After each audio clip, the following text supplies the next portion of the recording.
छोड़ी जात बानी ससुरार हो, तोहरे से सच्चा बात करी हम प्यार हो। ससुराल जातारू? हाँ ये जान मजबूरी बा। हम जी के का करब? अभी हम अपन जान दे। ना ये जान ऐसे मत करिए, कह के हमार प्यार के क्रिया हमरा के माफ कर दो प्लीज। अब का मांगेलू माफी, कैलू जमन बा काफी।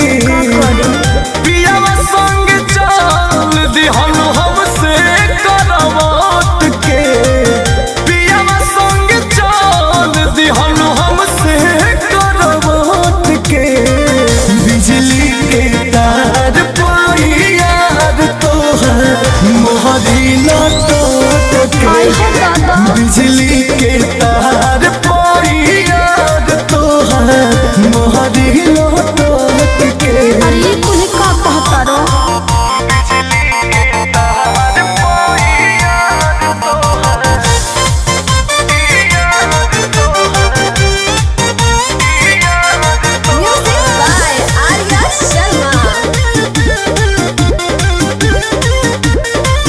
कुछ दिनवा के बाद नई हराबा में आइब, जब तोहे ना लाऊ कब तो कैसे जी पाए।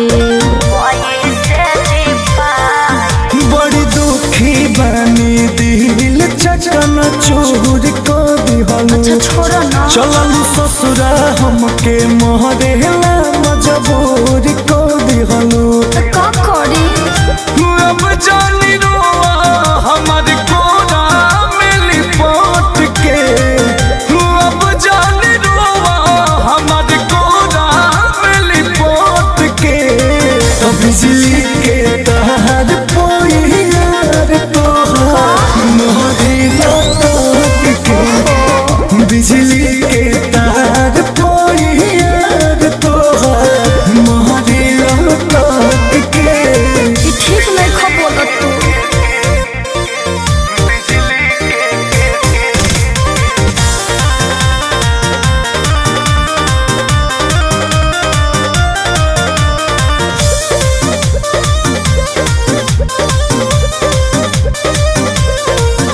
अंकुश राजा दी हो जाने जानवा के हो, तालाक दे के आइब सजनवा के हो।